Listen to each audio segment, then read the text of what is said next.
नमस्कार। आप देख रहे हैं नोएडा खबर। और आज की मुख्य चर्चा है नोएडा प्राधिकरण में 200 करोड़ के एफडी में हुई धांधली पर, जिसमें लगभग 3 करोड़ 80 लाख रुपए निकाल लिए गए। 9 करोड़ रुपए निकालने वाले थे कि भनक लगी और भला हो उस बैंक की महिला कर्मी का, जिसने भापा और 9 करोड़ रुपए की जो गड़बड़ी की सूचना प्राधिकरण को दी और उसके बाद प्राधिकरण को जानकारी हुई। ये इतना बड़ा है जो बैंक में सिस्टम में शहद है, प्राधिकरण की चूक है, लापरवाही है, साठगांठ है। ये क्या है ये तो जांच के बाद पता चलेगा। लेकिन इस घटना ने नोएडा प्राधिकरण और बैंक के सिस्टम पर सवाल या निशान लगा दिया है।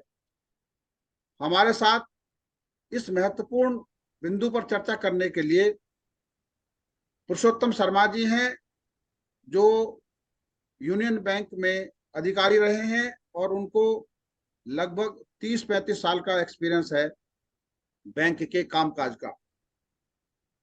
नवोदय टाइम्स से हमारे दिनेश शर्मा जी हैं, वरिष्ठ पत्रकार, जिन्होंने इस खबर पर पैनी नजर रखी और बड़ी गहराई से इस पर लिखा है।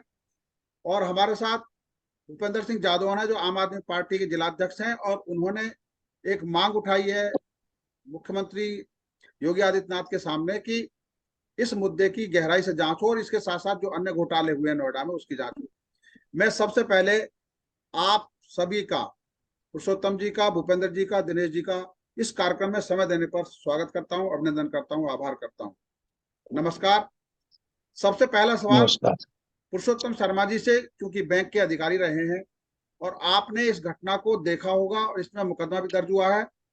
आप बताइए कि जो एफडी खोली जाती है, क्योंकि आपने नोएडा प्राधिकरण का सिस्टम भी देखा है और बैंक का सिस्टम भी देखा है, तो आप ये बताइए कि इसमें चूक कहाँ हुई है। क्योंकि एफडी खोलने की जो प्रक्रिया है बड़ी गंभीर है। प्राधिकरण में तो बड़ी पारदर्शी व्यवस्था है, जिसमें बाकायदा ऑप्शन होता है रेट का, और रेट जो हाईएस्ट रेट जिसका होता है उसी को ये दिया जाता है। बताइए इस केस में कहाँ चूक हुई है, प्राधिकरण स्तर पर या बैंक के स्तर पर? शर्मा जी। ज्यादा चूक जो है वो, जो मैंने सारी वो इंफॉर्मेशन पढ़ी, वो बैंक के पार्ट पे है। अच्छा। जो भी पैसा निकला है वो सिंगल सिग्नेचर से निकला है, और कोई भी गवर्नमेंट का अकाउंट है, चाहे वो 1 रुपए का चेक है या 1,000 करोड़ रुपए का है, वो सिंगल सिग्नेचर से निकल ही नहीं सकता। एफडी बनी, एफडी फेक बनी। और जो एफडी है वो न्यूज में जो मैं पढ़ रहा था, और हाँ। उसमें जो इन्फॉर्म एफआईआर में भी है 5 से 10 साल की। नोएडा अथॉरिटी कभी भी 5 से 10 साल की एफडीआर बनाती ही नहीं। तो ये चूक अथॉरिटी के पार्ट पे, जब वो 26 तारीख को एफडीआर अथॉरिटी में पहुंच गई और वो 5 साल की या 10 साल की जो भी लिख रहा है पेपर वो थी, तो वो वहीं पे पकड़ में आ जाती कि हमने कितने दिन की बनवाई है। जहां तक पैसे का ट्रांसफर है कि वो फेक उसमें चला गया पैसा ट्रांसफर होकर के, वो भी जो पार्ट है वो बैंक का पार्ट है। बैंक का मैनेजर बन के कोई भी आदमी अथॉरिटी में चला जाता है और वो कहता है कि मैं बैंक का मैनेजर हूं, तो ये कोई वो नहीं है। ये तो टोटली गलत चीज है। या तो उसका परिचय होगा, अथॉरिटी तभी रिकॉग्नाइज करेगी। कैसे वो 200 करोड़ रुपए ट्रांसफर हो गए? मैं तो अथॉरिटी से कम 20 साल डायरेक्ट टच में रहा हूं, और अथॉरिटी के हर लेवल के अकाउंट्स मैंने जो है वो हैंडल भी किए हैं। वो हम डेली अथॉरिटी में जाते थे, तब भी मतलब पेपर वर्क पूरा होता था, तभी कोई पैसा रिलीज होता था। ऐसे कोई पैसा रिलीज नहीं होता कि मैंने कोई भी नोएडा के नाम से एक अकाउंट खुलवा लिया और मैंने अथॉरिटी ने उसमें पैसा ट्रांसफर कर दिया। तो अथॉरिटी के पार्ट पे जो चूक है वो तो ये है कि उन्होंने उस अकाउंट की अथेंटिसिटी नहीं देखी। उन्होंने सिग्नेचर किए तो उन्होंने बैंक के मैनेजर को नहीं दिए, किसी थर्ड पर्सन को नहीं दिए। जो बैंक में वो नहीं जा करके उस आदमी ने रिप्लेस करके अपने सिग्नेचर दे दिए। जो विड्रॉल हुआ है वो सिंगल सिग्नेचर से हुआ है। जो कि टोटली बैंक के पार्ट पे फॉल्ट है, टोटली बैंक के पार्ट पे फॉल्ट है कि वो कैसे सिंगल सिग्नेचर से पैसे निकाल देंगे, वो नहीं निकाल सकते। और 2 लाख रुपए से ऊपर एज पर RBI, latest RBI guidelines, April 21 की गाइडलाइंस है कि 2 लाख रुपए से ऊपर अगर कोई भी पैसा विड्रॉल होगा तो अकाउंट होल्डर को टेलीफोन पे या तो इन्फॉर्म किया जाएगा, या उससे पहले वहां से उनकी जो रजिस्टर्ड मेल आईडी है उससे बैंक को इन्फॉर्म करेंगे कि हमने ये अमाउंट जो है ट्रांसफर किया है, या ये अमाउंट हमने विड्रॉ करना है, आप ये ऑनर कीजिए।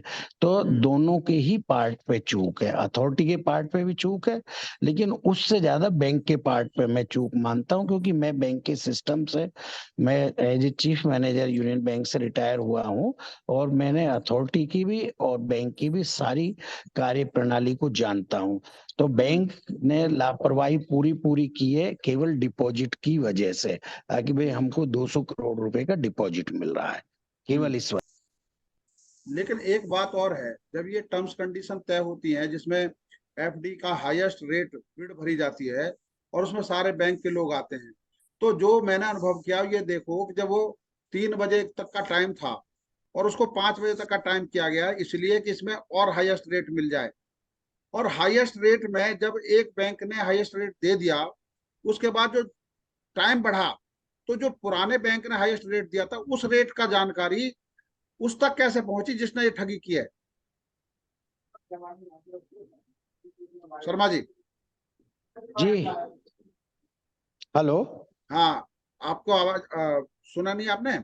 मैंने ये हाँ, कहा। बीच में मेरे को हाँ आवाज नहीं आई। हाँ, मैं बता रहा हूँ, मैं ये कह रहा हूँ कि जब बिड हुई और बिड में हाईएस्ट जी रेट जिस बैंक ने दिया था उस बैंक का हाँ टाइम बढ़ा दिया, 2-3 बजे के बाद 5 बजे तक कर दिया गया। तो उस बैंक का जो रेट जी आया उस रेट की मैनेजर को पता था, सिर्फ जो बैंक का मैनेजर है।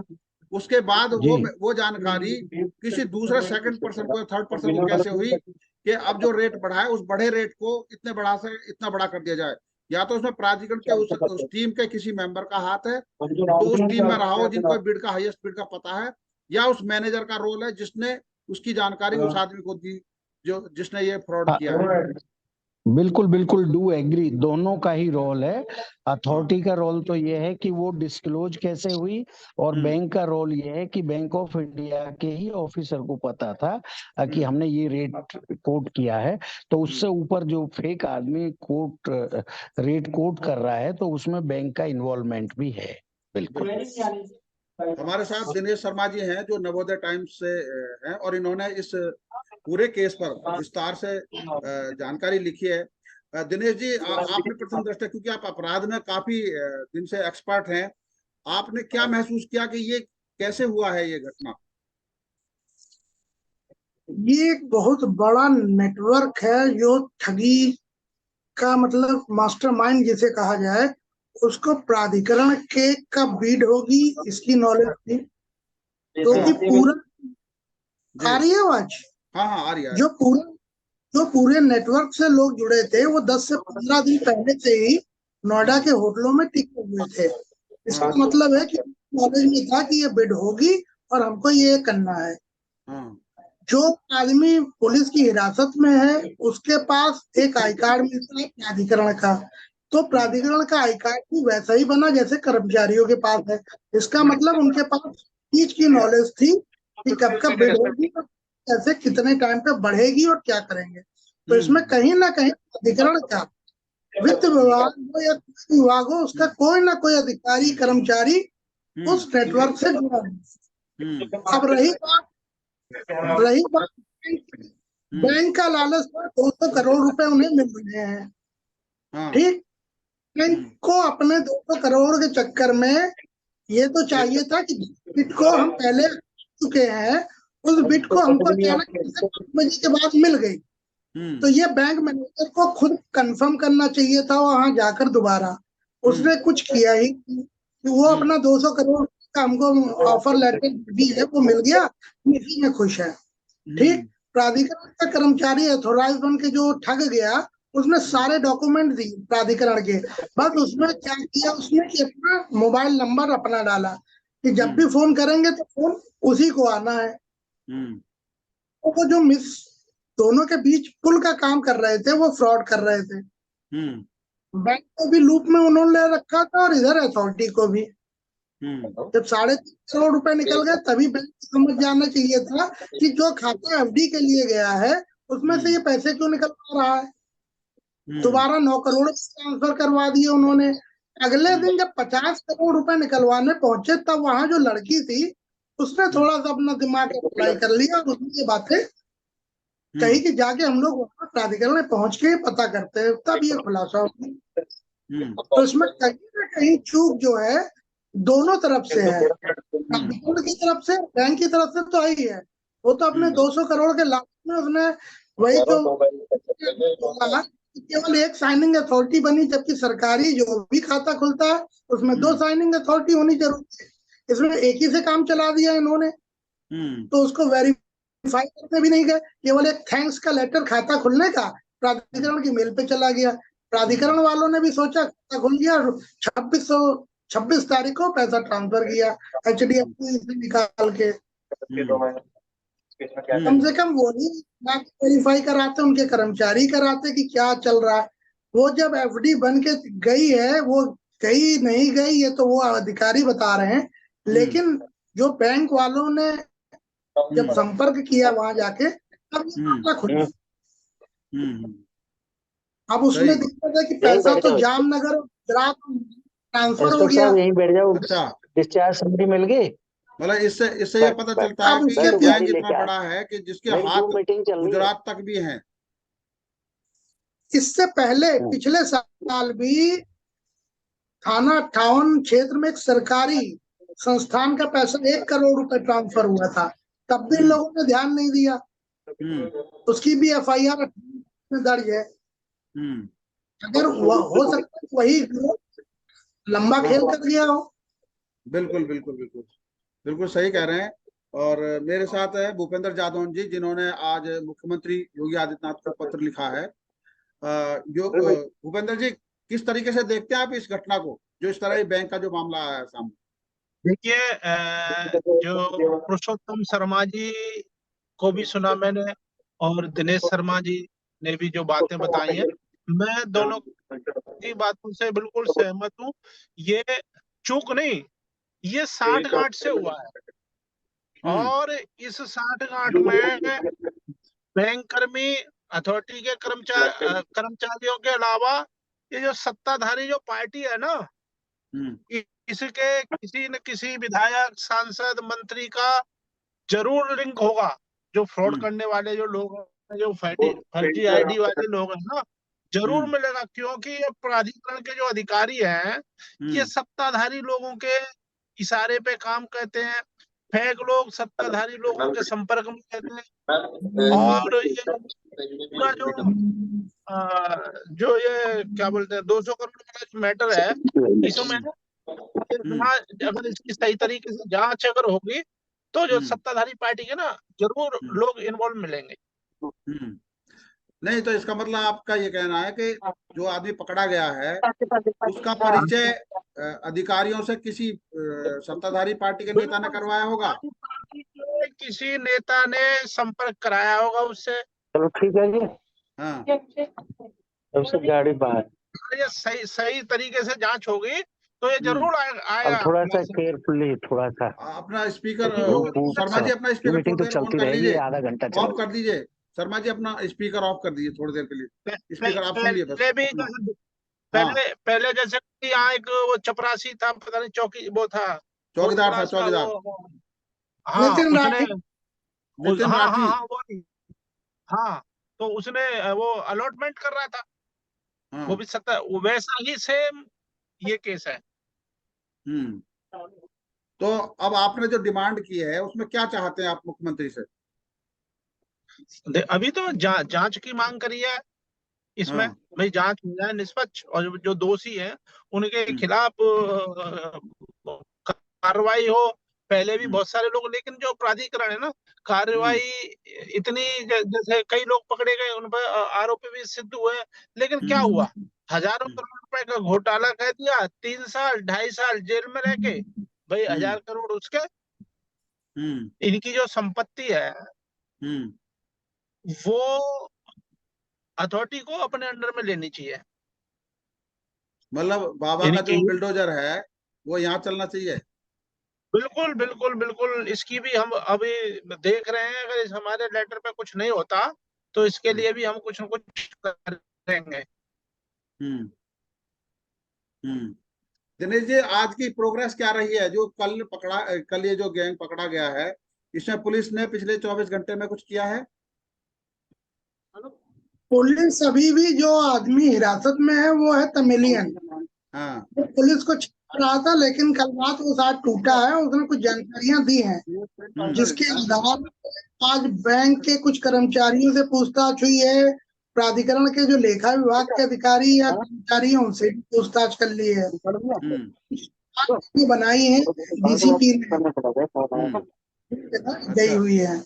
अच्छा और जिन जिन होटलों पर रुके थे उन होटलों से भी सीसीटीवी खंगाल रही है। हम्म तो इसमें एक आदमी का हाथ नहीं, इसमें 5 से 6 लोग शामिल हैं।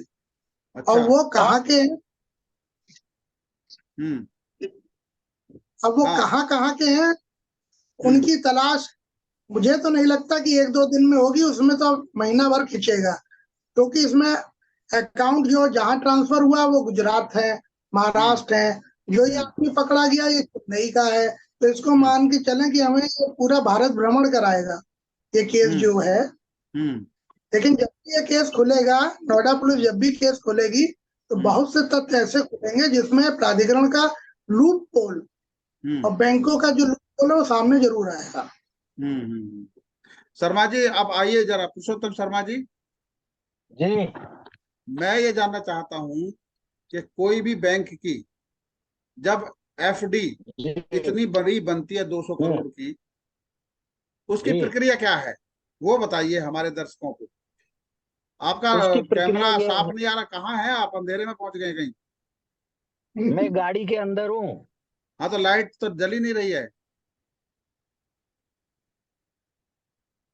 बताइए जरा। अपने सामने कैमरा लगाइए, कहाँ है प्रोसीजर ये आप? है कि हाँ, प्राधिकरण की तरफ से लेटर जाता है कैसे? कि हमें प्राधिकरण की तरफ से लेटर जाता है कि उनको इतना पैसा इन्वेस्ट करना है, इतने टाइम के लिए इन्वेस्ट करना है। और हाँ जो भी प्राधिकरण के बैंकर्स हैं सभी हाँ के लिए लेटर जाता है। और उस लेटर की एवज में बैंकर्स अपने हेड ऑफिस से जो भी बेस्ट रेट होता है वो लेकर के प्राधिकरण को इन राइटिंग देते हैं। और वो सील्ड उसके एनवलप के अंदर जाता है। और हाँ उन सब लोगों के सामने वो सील कवर खोले जाते हैं। और अथॉरिटी की एफसी की अध्यक्षता में पूरी एक कमेटी होती है, उनके सामने वो लेटर खोले जाते हैं। उसी में रेट और पीरियड वगैरह कोट किया जाता है। जो सबसे बेस्ट रेट होता है वो उसको पैसा दिया जाता है। लेकिन उसमें वो लिखा होता है कि अगर इसके बावजूद भी कोई नेगोशिएट करेगा, मानो उस हाईएस्ट रेट को देखने के बाद भी बैंकर्स दूसरे 5 बैंकों के पास में ये राइट होता है कि वो उससे ऊपर रेट दे सकते हैं आपकी आवाज डिस्टर्ब हो गई है। आपकी एक आवाज डिस्टर्ब है। सर्टेन टाइम पीरियड में। थोड़ी देर के लिए रोक उसमें लीजिए ना गाड़ी एक 5 साइड में। मिनट 10 मिनट 1 आपकी आवाज घंटे डिस्टर्ब है, थोड़ी देर रोक लीजिए 1 कहीं गाड़ी एक घंटे साइड में, थोड़ी देर के लिए। टाइम दे करके हाँ बिल्कुल वो दे करके और वो रेट अच्छा रोक ली भाई। वो से अथॉरिटी की से रेट बढ़ा दिया गया वो नहीं है। वो जो लेटर देते हैं उसमें ये ऑप्शन देते हैं इन राइटिंग कि अगर हाईएस्ट रेट नहीं है और आप हाईएस्ट रेट से ऊपर कोट करना चाहते हैं तो हर बैंक फ्री होता है वहां पे। और वो अपने हेड ऑफिस से रेट लेकर के वो दे देता है। जो लोएस्ट वाला होता है वो भी हाईएस्ट हो सकता लेकिन उसमें इतना टाइम नहीं दिया जाता जितना टाइम यहाँ पे कोट किया गया है कि वे 3 बजे से 5 बजे तक का टाइम दिया। उसमें 10 से 15 मिनट का मैंने बहुत ऐसी मीटिंग्स अटेंड की हैं और बहुत सारे टेंडर्स मैंने लिए भी हैं, डिपॉजिट्स और कोट भी किए हैं। तो उसमें 10 मिनट 15 मिनट का टाइम उस कमेटी के सामने ही दिया जाता है कि अगर आप और बेटर रेट दे सकते हैं तो आप दे दीजिए, और वो वहीं पे फाइनल हो जाता है।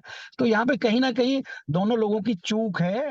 भाई वो 2 घंटे का टाइम था, एक अनजान आदमी रेट को हाईएस्ट कोट कर देता है आकर के, और उसको कोई भी अथॉरिटी में जो भी फाइनेंशियल कंट्रोलर या जो भी कमेटी है उसको पहचानती भी नहीं है।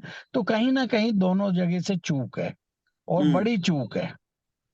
अच्छा, तो इससे पहले अगर प्रोसीजर कोई तो ये ऐसा बैंक सामने आता है जिस बैंक ने जी ऑफर किया और उस बैंक में उसका खाता है नहीं प्राधिकरण का, तो उस खाते को नहीं खोलने की उसको प्रक्रिया क्या है? नहीं, पहले तो वो ऑफर दे ही नहीं सकता अगर अकाउंट नहीं है। उसको अथॉरिटी चिट्ठी नहीं लिखती। अथॉरिटी अपने जो एग्जिस्टिंग बैंकर्स हैं उन्हीं को लेटर लिखती है, अगर भाई हमने ये पैसा है हमारे पास सरप्लस और हमने इतने पीरियड के लिए हमने इसको जो इन्वेस्ट करना है, तो जो आपका हाईएस्ट रेट हो वो आप कोट कीजिए। तो वो कोट करता है। तो जहां तक ये है कि भाई उसमें अकाउंट ही नहीं था, तो ये प्रोसीजर से बाहर की बात है।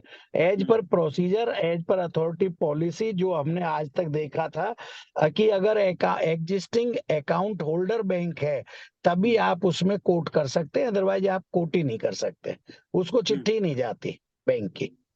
अच्छा, तो जी ऐसे समय में या तो जो बैंक जी डील करते हैं, जो एफडी डील करते हैं ऑलरेडी, उनको पता है, जी और चूंकि ये मामला एफसी की निगरानी में हुआ है, तो सीधी सी बात है कि इसकी जवाबदेही भी एफसी की होगी।